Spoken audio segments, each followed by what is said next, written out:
যদি আপনি চান এই বছরটা আপনার খুব ভালোভাবে যাবে, তাহলে 1 জানুয়ারির দিনকে এই কাজটা আপনাকে অবশ্যই করতে হবে।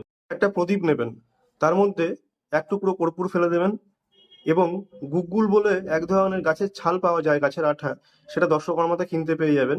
সেটা সামান্য পরিমাণে লাগবে। সঙ্গে দিতে হবে আপনাকে ছোট এলাচ আর হচ্ছে লবঙ্গ, আর কিছুটা সাদা জিরে আপনাকে দিতে হবে, আর পরিষ্কার ফ্রেশ তেজপাতা আপনাকে দিতে হবে। সমস্ত কিছু আপনাকে বাড়ির অগ্নিকোণ অর্থাৎ দক্ষিণ পূর্ব কোণে রেখে সেটাকে পুড়িয়ে দিতে হবে বেলা 12টার মধ্যে। তাহলে আপনার যত নেগেটিভিটি আছে আপনার নিজের মধ্যে, আপনার বাড়ির আশেপাশ, আপনার বাড়ির ভিতরে, সেই সমস্ত কিছুগুলো কিন্তু দূর হয়ে যাবে এবং অনেক পজিটিভ ভাইব্রেশন, পজিটিভ এনার্জি আপনার মধ্যে ক্রিয়েট হবে এবং আপনার বাড়িতেও অনেক পজিটিভ ভাইব্রেশন ক্রিয়েট হবে এবং এটার ফলে খারাপ জিনিসগুলো আপনার থেকে দূরে হয়ে যাবে এবং আপনার বছরটা খুব ভালোভাবে কাটবে। এগুলো আগে থেকে জোগাড় করে রেখে দেবেন এবং সঠিক সময় অর্থাৎ বেলা 12টা বাজার আগে এই কাজটা আপনাকে সেরে ফেলতে হবে। ভিডিওটি যদি ভালো লেগে থাকে তাহলে অবশ্যই একটা লাইক দেবেন এবং চ্যানেলটিকে সাবস্ক্রাইব করতে ভুলবেন না।